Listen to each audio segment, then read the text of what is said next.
Guys, summer is almost here. Yes! Probably you're thinking you want to travel somewhere and maybe you want to come to Africa, and that country could be Ghana.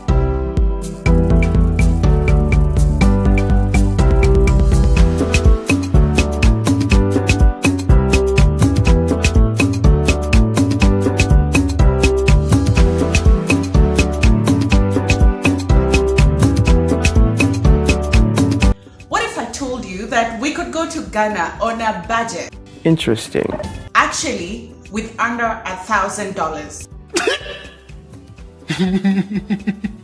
You don't believe me? Okay, stick around to find out.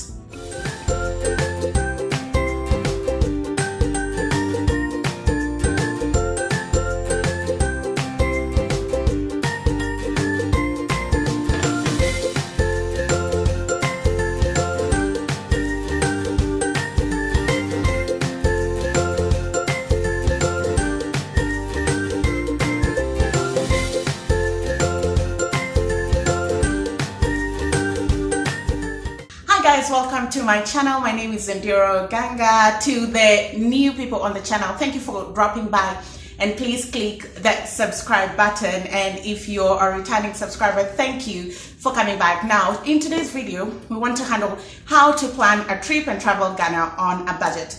I'll be handling 5 things.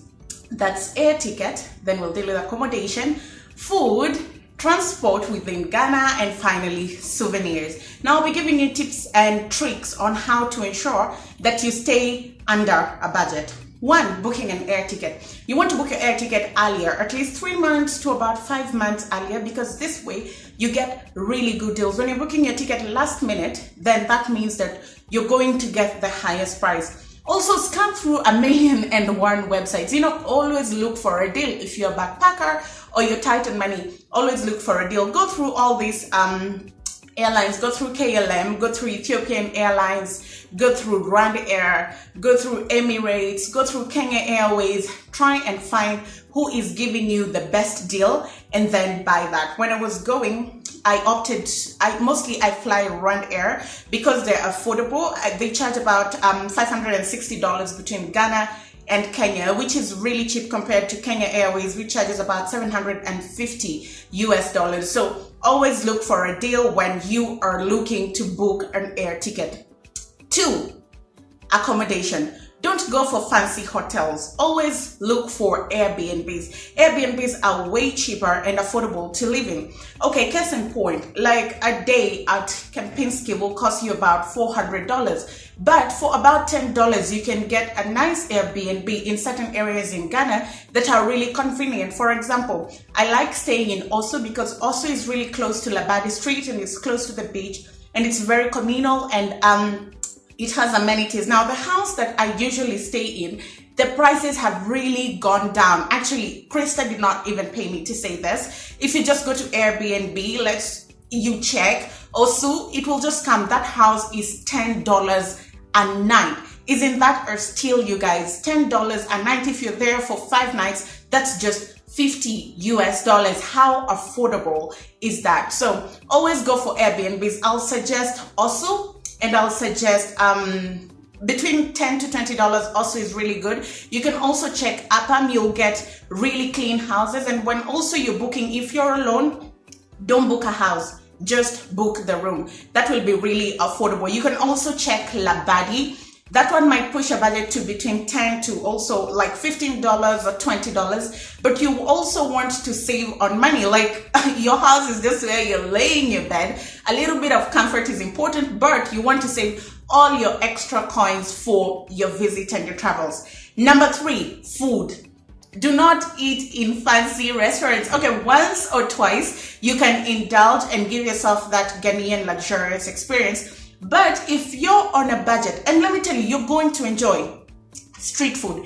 If you're living in Osu, there's street food in Osu, Labadi Street, and it gives you that authentic Ghanaian experience. Instead of taking omelette and hash brownies for breakfast in the hotels, here you get to drink porridge together with groundnuts like ordinary Ghanaians. For lunch, you get to eat kinky or banku or fufu, and equally for dinner. So always look for street food vendors, and I mean, it's clean, it's good food. You can always look out for chop bars. I mean, my favorite place is Mukase Chick. That chick outdoes herself. Like, she's the real deal. And also, like, you can also go to the markets. Like, I know my Makola market also sells food. This allows you to interact with locals. The other thing, do not feel bad about eating in the streets, because you know what? You eat in the streets, you're ensuring that that Ghanaian family that you bought food from can eat that night. So you're promoting the local economy. And I think for me, that really makes a lot of sense, because if you stay in big hotels, Kempinski, it's an international corporation. The trickle-down effect to the Ghanaian economy is not as huge, or to the common Ghanaian is not as huge as when you stay in the bnbs and also when you eat their food. 4, transport. Dude, you want to save some money for transport.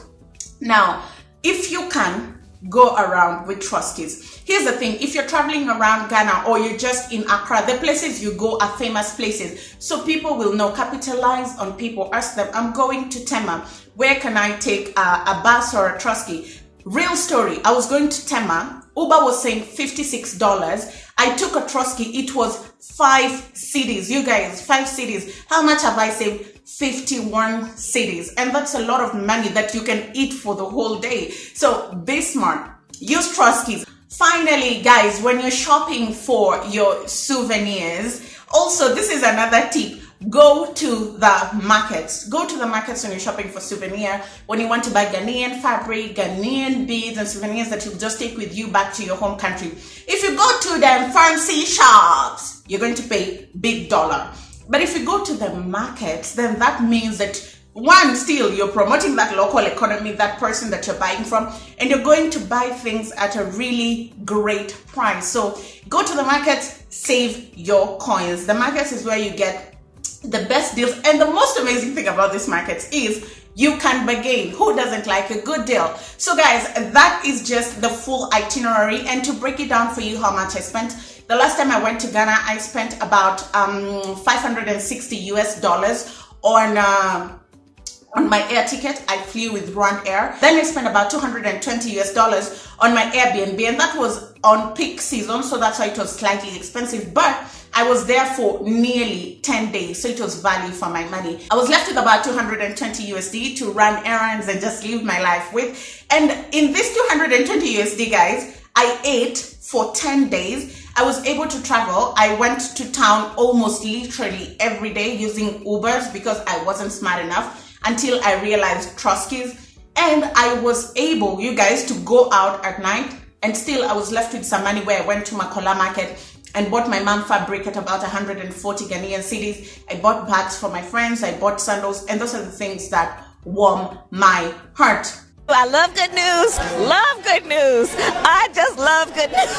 For the Ghanaians who are watching this video, please let us know in the comment section, what did I leave out? Where can these people stay in terms of Airbnbs? Where are they the cheapest? Where can they eat? And probably approximations of how much food might cost, tricks on how to use troskies and the local markets. Please share in the comment section down below. And if you've ever had this experience, please let me know. Also, next week, I'll be now telling you how to explore Ghana on a budget, like how much money you might need to be able to explore different places in Ghana. What are the key places that you need to go, particularly on a short visit? I'll be doing an itinerary of places you can go and how much it will cost. So you want to stick around for that. For now, bye guys.